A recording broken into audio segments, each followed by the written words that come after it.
l'opinion selon laquelle les auteurs du Laocoon ont travaillé sous les premiers empereurs, qu'ils ne sont du moins certainement pas aussi anciens que le dit Winckelmann, est confirmé à mes yeux par un petit renseignement que lui-même fait connaître pour la première fois. Le voici.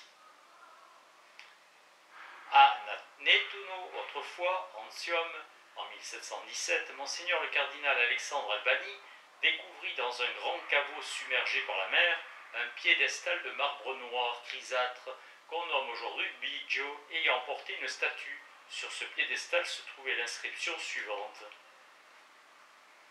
Athanodore, fils d'Agésandre de Rhodes, l'a fait. Nous apprenons par cette inscription qu'un père et son fils ont travaillé au Laocoon et l'on peut présumer qu'Apollodore, Polydore, était aussi fils d'Agésandre, car cet Athanadore ne peut être autre que celui que nomme Pline. Cette inscription nous apprend en outre que, contrairement à ce que dit Pline, il s'est trouvé plus de 3 ouvrages sur lesquels les artistes ont écrit le mot « fait » au passé défini. Fécite. Il prétend que les autres artistes, par modestie, se sont exprimés à l'imparfait. Faciebat. Winckelmann tombera d'accord sur un point, l'Athanodore de cette inscription ne peut être différent de l'Athénodore cité par Pline, parmi les auteurs du Laocoon. Athanodore et Athénodore sont en effet un seul et même nom, car les Rhodiens employaient le dialecte dorien. Mais j'ai quelques observations à faire sur les autres conséquences qu'il veut en tirer. La première, qu'Athénodore était le fils d'Agésandre, est admissible, cela est très vraisemblable sans être incontestable, car on sait que certains artistes anciens se faisaient désigner par le nom de leur maître plutôt que par celui de leur père. Ce que dit Pline des frères Apollonius et Thoriscus n'admet guère d'autres interprétations. Mais quoi? Cette inscription contredirait-elle l'assertion de Pline qu'il ne s'est pas trouvé plus de 3 œuvres d'art sur lesquelles l'auteur ne soit fait connaître au temps passé? Cette inscription, comment nous apprend-elle ce que nous savons depuis longtemps? N'a-t-on pas déjà trouvé sur la statue de Germanicus? Cléomène l'a fait sur ce qu'on appelle l'apothéose d'Homère. Archélaüs l'a fait sur le célèbre vase de Gaète. Salpion l'a fait et ainsi de suite. Winckelmann peut dire « Qui le sait mieux que moi ?» mais ajoutera-t-il tant pis encore pour Pline? Son assertion est d'autant plus souvent contredite, elle est d'autant plus certainement réfutée. Un instant, que se passerait-il si Winckelmann avait fait dire à Pline plus qu'il n'a voulu dire, si par conséquent les exemples mis en avant contredisaient non pas l'assertion de Pline, mais l'exagération de Winckelmann y a introduite? Et c'est en effet le cas, il me faut citer le passage en entier. Pline veut dans sa dédicace à Titus parler de son ouvrage avec la modestie d'un homme qui sait mieux que personne combien il est encore loin de la perfection. Il trouve un exemple remarquable d'une pareille modestie chez les Grecs, dont il vient de railler un peu des titres d'ouvrages pompeux et prétentieux. Et il dit, titre qui pourrait bien être démenti plus tard.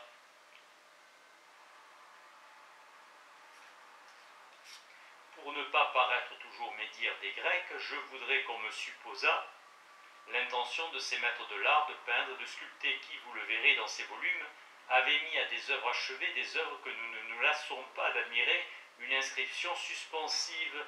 Appel faisait, Polyclète faisait. Il ne paraissait voir dans leurs ouvrages que quelque chose de commencé de toujours imparfait, afin de se ménager un recours contre la diversité des jugements, comme prêt à corriger les défauts signalés si la mort ne les prévenait pas. Ils ont, par une modestie bien sentie, inscrit chacune de leurs productions comme la dernière.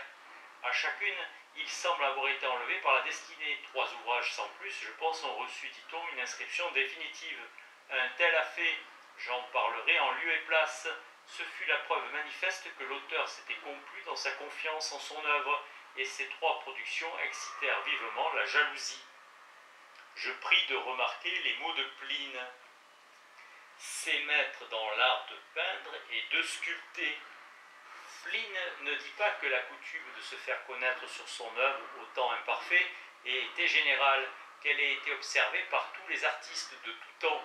Il dit expressément que seuls les premiers maîtres anciens, ces créateurs des arts plastiques, fondateurs de la peinture et de la sculpture, les appellent les Polyclète et leurs contemporains ont eu cette habile modestie, et en ne nommant que cela, ils donnent tacitement mais clairement à entendre que leurs successeurs, surtout dans les temps les plus rapprochés du sien, ont laissé voir plus de confiance en eux-mêmes.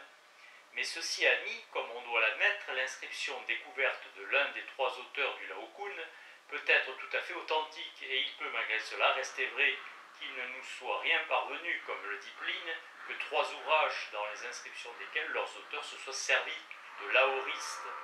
Bien entendu, parmi les ouvrages anciens de l'époque, des Apelles, des Polyclètes, des Nicias, des Lysippes, mais elle ne peut avoir de valeur pour prouver qu'Athénodore et ses collaborateurs aient été les contemporains d'Apelle et de Lysippe, comme le voudrait Winkelmann.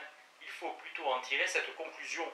S'il est vrai que parmi les œuvres des anciens maîtres, Apelle, Polyclète et autres de cet ordre, il n'y ait guère que trois ouvrages dans les inscriptions desquels l'aoriste ait été employé, s'il est vrai que Pline ait cité ces trois ouvrages, donc Athénodore, auquel n'appartient aucun de ces trois ouvrages, et qui emploie pourtant sur ses œuvres le temps aoriste, ne peut être du nombre de ses anciens maîtres. Il ne peut être contemporain d'Apelle et de Lysippe, mais doit être placé à une époque plus récente. Bref, je crois que l'on peut admettre comme un critère très sûr que tout artiste ayant employé et poésé a fleuri longtemps après l'époque d'Alexandre le Grand, peu avant ou sous les empereurs. Pour Cléomène, c'est incontestable. Pour Archélaus, c'est très vraisemblable. Pour Salpion, le contraire ne peut du moins se démontrer, et ainsi des autres, sans excepter Athénodore. Que Winkelmann lui-même en soit juge, néanmoins, je proteste par avance contre la proposition inverse. Si tous les artistes qui ont employé époïsès et poésés doivent être comptés parmi les plus modernes, tous ceux qui ont employé époïé ne doivent pas pour autant être comptés parmi les anciens. Parmi les artistes d'une époque plus récente, il a pu s'en trouver aussi quelques-uns pour posséder réellement cette modestie si bien à un grand homme, et d'autres qui ont fait semblant de la posséder. Après le Laocoon, rien n'excitait plus vivement ma curiosité que ce que Winkelmann avait pu dire sur la statue comme sous le nom de gladiateur borghese. Je crois avoir fait à propos de cette statue une découverte dont je suis aussi fier qu'on peut l'être des trouvailles de ce genre. Je craignais déjà que Winkelmann ne m'eût à devancer, mais je me trouve chez lui rien de semblable, et maintenant si quelque chose pouvait me rendre indécis sur l'exactitude de ma découverte, ce serait précisément de voir que ma crainte ne s'est pas réalisée. Quelques-uns, dit Winkelmann, font de cette statue un discobole, c'est-à-dire un homme qui lance un disque du cercle de métal, et telle était l'opinion que m'exprimait dans une lettre qu'il m'a adressée le célèbre von Stosch, mais il n'avait pas suffisamment considéré la posture que devrait avoir une semblable image. Car celui qui veut lancer quelque chose doit rejeter le corps en arrière, et au moment de la projection, la force se porte dans la jambe placée en avant, tandis que la jambe gauche reste inactive. Or, ici, c'est le contraire. Tout le corps est penché en avant et s'appuie sur la jambe gauche, tandis que la jambe droite est étendue en arrière, autant que possible. Le bras droit a été rajouté et on lui a mis à la main un tronçon de lance. Sur le bras gauche, on voit la courroie du bouclier qu'il portait. Si l'on considère que la tête et les yeux sont tournés vers le haut, et que le personnage semble se garantir avec son bouclier de quelque chose venant en haut, on pourra avec plus de raison prendre cette statue pour l'image d'un soldat qui s'est particulièrement distingué dans une circonstance dangereuse. L'honneur d'une statue n'a probablement jamais chez les Grecs été accordé aux gladiateurs, et cette œuvre paraît plus ancienne que l'introduction des gladiateurs chez les Grecs. On ne saurait raisonner plus juste. Cette statue n'est pas plus un gladiateur qu'un discobole. C'est en effet l'image d'un guerrier qui, dans une circonstance dangereuse, s'est distingué dans la position représentée.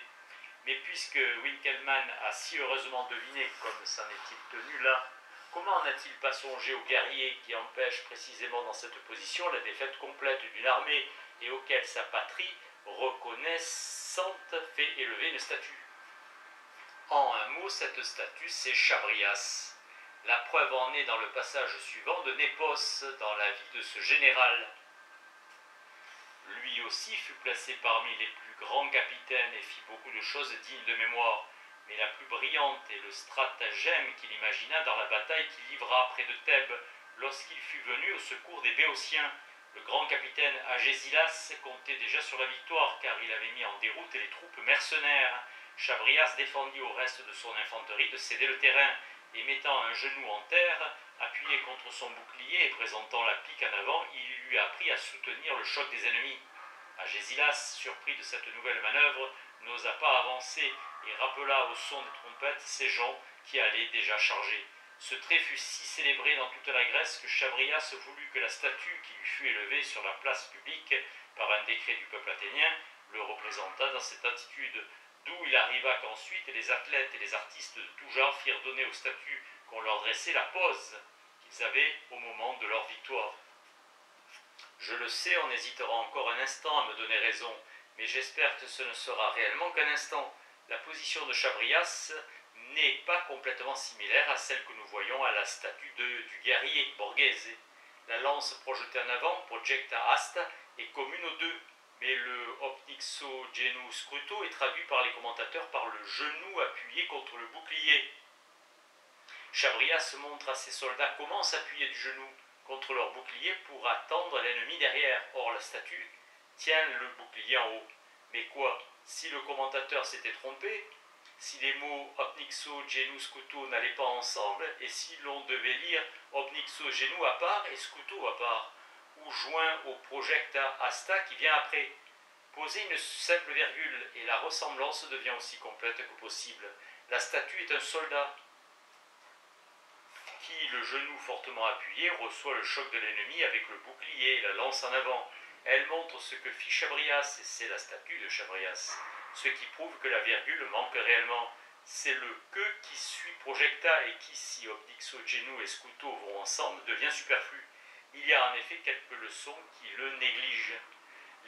La forme des lettres du nom de l'auteur inscrit sur cette statue concorde parfaitement avec la haute antiquité à laquelle on l'a fait ainsi remonter. Et Winckelmann lui-même en a conclu, d'après cette indication, qu'elle est la plus ancienne des statues qui se trouvent actuellement à Rome et sur lesquelles l'auteur s'est fait connaître. Je laisse à son regard pénétrant le soin de décider s'il a remarqué au point de vue de l'art quelque chose qui put combattre mon opinion. Si elle méritait son approbation, je pourrais me flatter d'avoir donné un exemple meilleur que tous ceux que l'on peut trouver dans les in-folio de Spence, de la manière dont les auteurs classiques peuvent être éclairés par les œuvres d'art et réciproquement.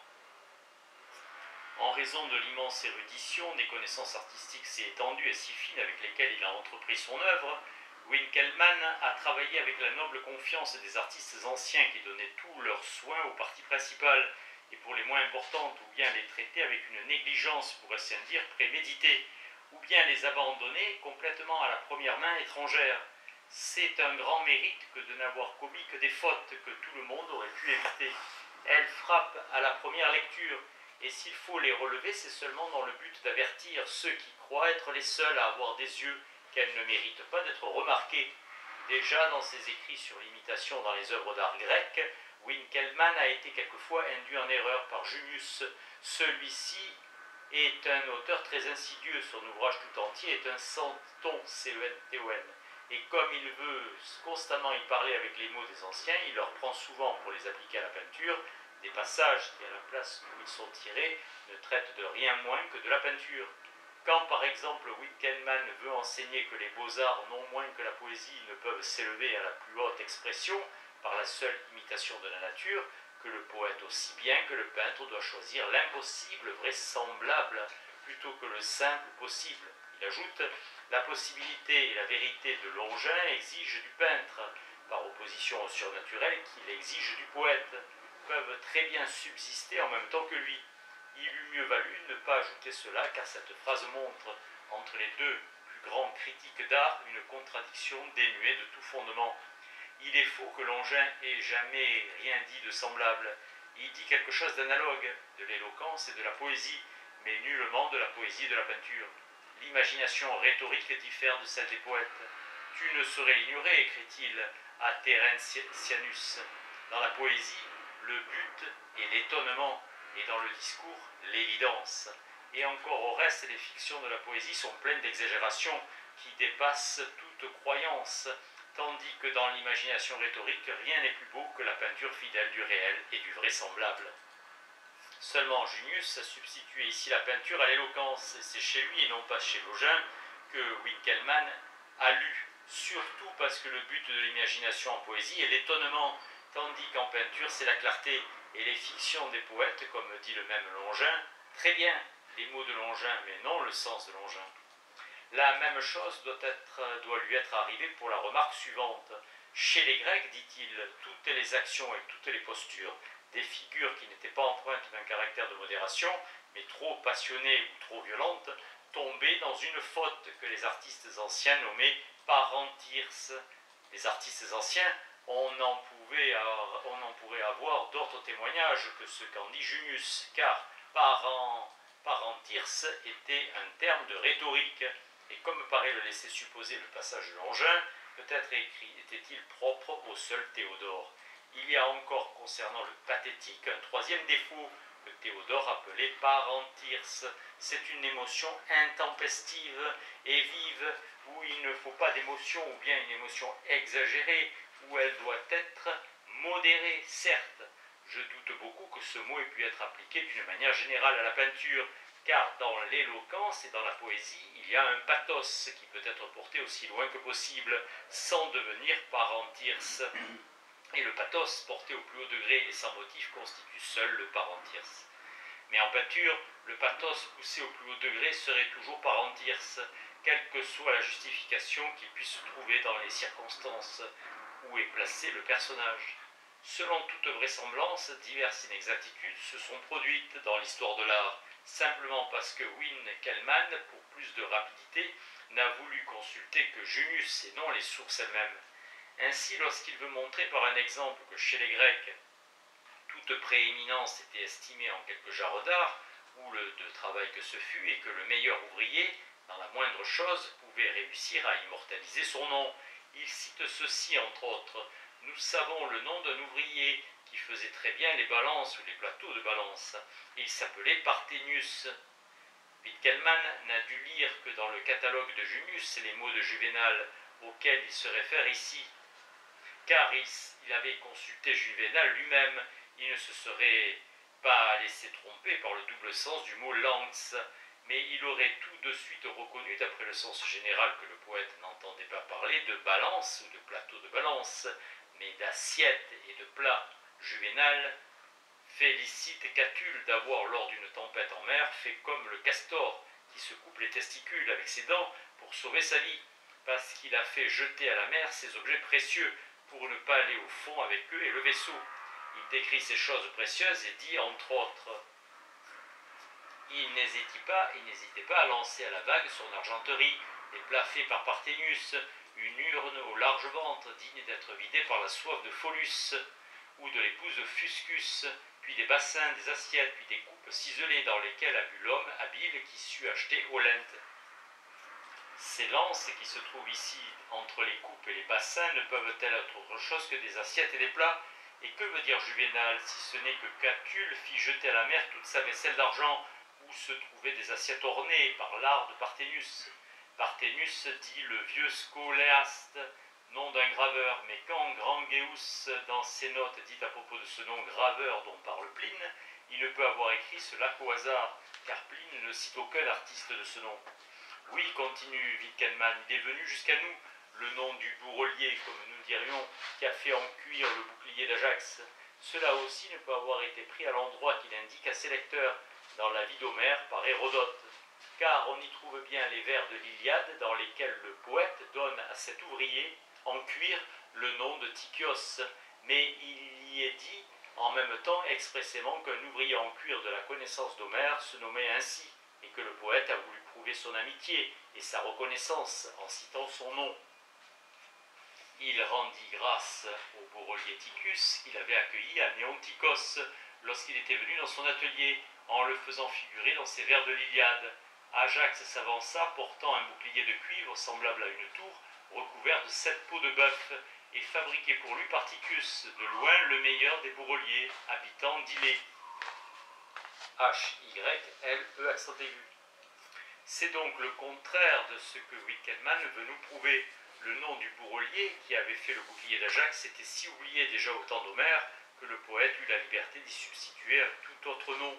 Différentes autres petites fautes sont de simples fautes de mémoire ou des choses prises ça et là qui nous rapportent seulement comme éclaircissement accessoire. Par exemple, c'est Hercule et non Bacchus que Parrhasius se vantait d'avoir peint tel qu'il lui était apparu. Thoriscus n'était pas de Rhodes, mais de Tralès, en Lydie. Antigone n'est pas la première tragédie de Sophocle. Je m'abstiendrai d'accumuler de pareilles bagatelles. Cela ne saurait, il est vrai, être attribué à l'envie de critiquer, mais ceux qui connaissent ma haute estime pour Wittgenmann pourraient y voir un pédantisme puéril.